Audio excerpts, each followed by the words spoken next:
आशुतोष महाराज जी के अनुभव। बोलिए श्री सतगुरुदेव भगवान की जय, सच्चे दरबार की जय। एक कट्टर धार्मिकता वाला एक व्यक्ति जो भगवान को मानता भी नहीं था, कैसे उसने एक अपने दोस्त के कहने पर गुरु महाराज जी से ज्ञान लेने को तैयार हुआ। पर जब उसने ज्ञान लेने के लिए भी ठाना तो उसके मन में अनेक संशय उत्पन्न हो गए। उसे बहुत कम अनुभूतियाँ हुई जो उसको लगा कि शायद मुझे नहीं हुई।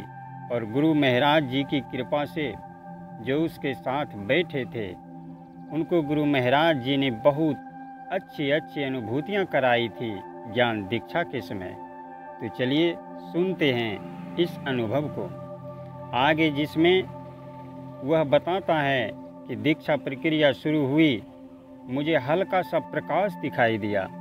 वह थोड़ा और बड़ा, फिर कोहरे जैसा हो गया। अब मैं उस पर ना विश्वास कर पाया और ना ही अविश्वास। एक शंका की गेंद मेरे अंदर उछल गई, क्या सच में कुछ दिखा भी है? आगे स्वामी जी ने कहा, अब आपको अपने अंदर कुछ ध्वनियाँ सुनाई देगी, जैसे शंख, वीणा, घंटा, बांसुरी की, रेलगाड़ियों के चलने की या चिड़िया की चींची जैसी आवाज़। मेरे शंकालु मन ने कहा कि भाई, यह रेलगाड़ी या चिड़िया की आवाज़ जैसे स्पिरिचुअल कैसे हो सकती है? अब तो मेरा तर्कशील मन पूरे दम्भ खम्भ से जाग उठा। मेरे आसपास बैठे लोग अपनी दिव्य अनुभूतियाँ साझा कर रहे थे।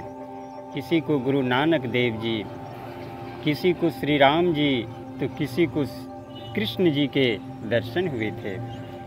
लगभग सभी को अंतर जगत में अलौकिक नादें सुनाई दी। एक मैं ही था जो पूरे प्रवाह से बहते ताजगी भरे झरने के पास भी हृदय के घड़े पर शंका का ढक्कन लगा बैठा था, इसलिए प्यासा ही रह गया। उन 50 लोगों में अकेला मैं ही था जिसे कुछ खास अनुभूतियाँ ही नहीं हुई। ऐसे में मेरा अत्यंत समझदार मस्तिष्क बोला, अरे यह सब भोले भाले लोग यहाँ बहला फुसला कर बिठाए होंगे। यह भी हो सकता है कि इन्हें इम्प्लांट किया गया हो। आखिर क्या सच है क्या झूठ, मैं इसकी पड़ताल करके रहूँगा। जानते हैं इसके लिए मैंने क्या किया? मैं हर हफ्ते आश्रम जाता। जब नए लोगों को ज्ञान दीक्षा मिलनी होती, मैं दीक्षा सत्र से पहले उनसे मिलता, उनकी सोच समझ का आकलन करता। जब वे भीतर कक्ष में चले जाते तो मैं पीछे इंतजार कर रहे उनके रिश्तेदारों से ढेर सारी बातें करता। उनके अनुभवों को और उनके भावों को 3-4 घंटे तक सुनता रहता। उसके बाद जब नवदीक्षित लोग बाहर जाते तो मैं एक एक के पास जाकर उनके अंतर जगत के अनुभव सुनता। फिर अकेले बैठकर आकलन करता कि इनमें कितना प्रतिशत भ्रम, कितना सत्य हो सकता है। यह अंतर मन और बुद्धि का युद्ध में 1 साल तक लड़ता रहा। मैं कब इस संस्था से टूटकर अलग हो गया होता, पर मेरी शंकालु कह लो या अंधवेश वृत्ति ने मुझे जोड़ कर रखा। सैकड़ों लोगों के सुनने के बाद भी मुझे यह विश्वास चढ़ पकड़ने लगा, यहाँ इतने हाई क्वालिफाइड पढ़े लिखे लोग आते हैं जो मूर्ख नहीं बनाए जा सकते। इतने खोजी जिज्ञासु आते हैं जो खरीदे नहीं जा सकते। इतने भोले भाले प्यारे दादा दादी भी आते हैं जो बनावटी बातें नहीं कर सकते। उन्होंने यह एक्टिंग नहीं कर सकते। हंसकर, रोकर, भाव में यह अपने अनुभव बताते हैं। हाँ, मैंने देखा, मुझे दर्शन हुए, अपने अनुभव बताते हैं मुझे। दर्शन हुए, मैंने अनहद ना सुना। 100% यह एक दिव्य सच्चाई है जिससे मैं जुड़ नहीं पाया। इसी के साथ अब ग्लानि, अफसोस, पश्चाताप जैसे हल्के हल्के भाव मेरे मन में पनपने लगे। प्रार्थना ने भी आकार लिया, गुरु महाराज जी, दुनिया को आप भगवान दिखा रहे हो, मैं भी तो आपका ही पुत्र हूँ। हाँ, थोड़ा अड़ियल और बिगड़ा हुआ हूँ। गलत संगति ने मुझे ऐसा बना दिया, पर अगर आप मुझे अपनी संगति नहीं दोगे तो मैं सुधर कैसे पाऊँगा। बस एक बार मुझे भी दिखा दो कि आप पूर्ण सत्ता हो। महाराज जी शायद मेरी इसी भाव चिट्ठी के इंतज़ार में थे, और उस दिन मैं अपने कमरे में बैठा था, तभी लाइट चली गई। मैंने सुस्ताने के लिए आंखें बंद की। उसी समय सांसों में तेज तेज सुमर चलने लगा।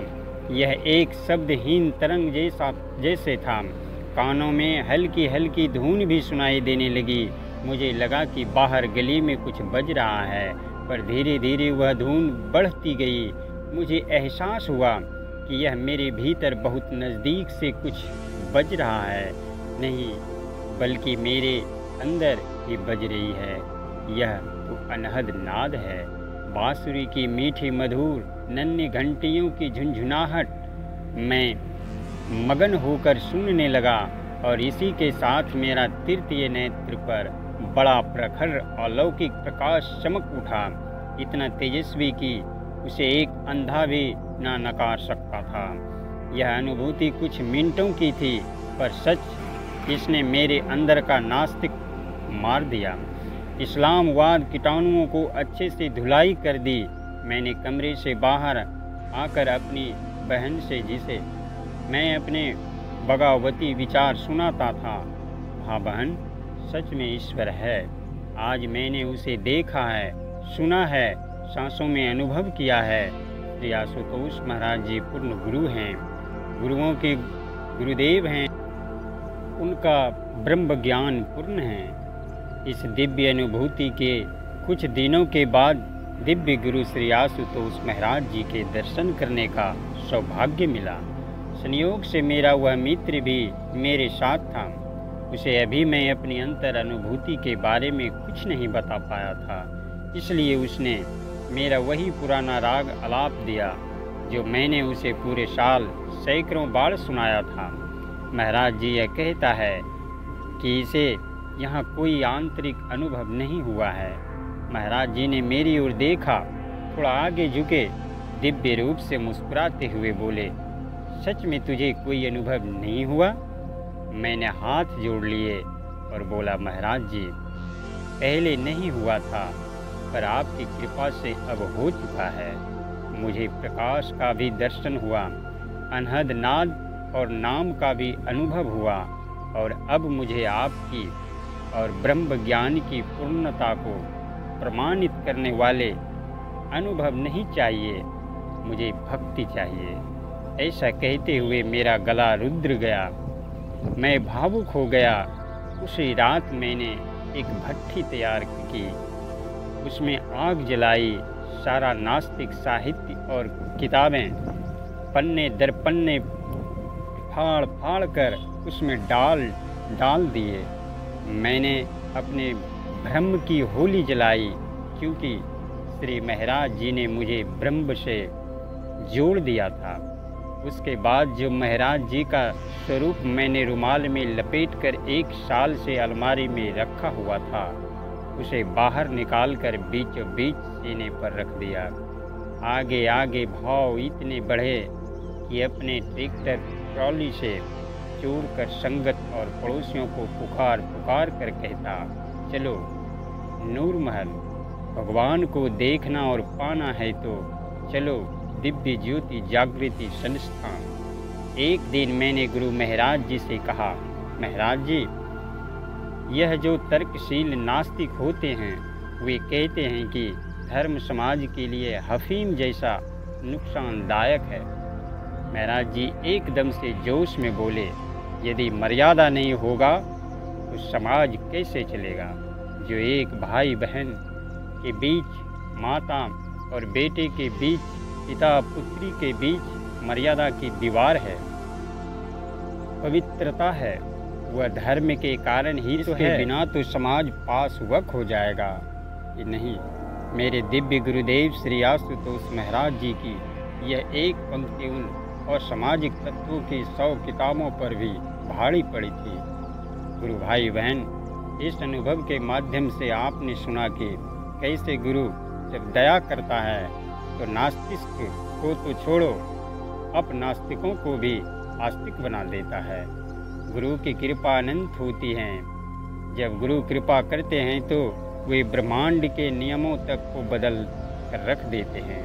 बस हमारे अंदर वह पात्रता होनी चाहिए जो गुरु महाराज जी की कृपा को हम प्राप्त कर सकें, उनकी आज्ञा में चल सकें। गुरु भाइयों बहनों साधकों, मैं आपसे फिर हाथ जोड़कर यही प्रार्थना करना चाहता हूँ कि आप निरंतर ध्यान करें, गुरु महाराज जी से जुड़े रहें, उनके वचनों में सदा चलें, तो गुरु महाराज जी आप पर भी अपनी कृपा जरूर करेंगे।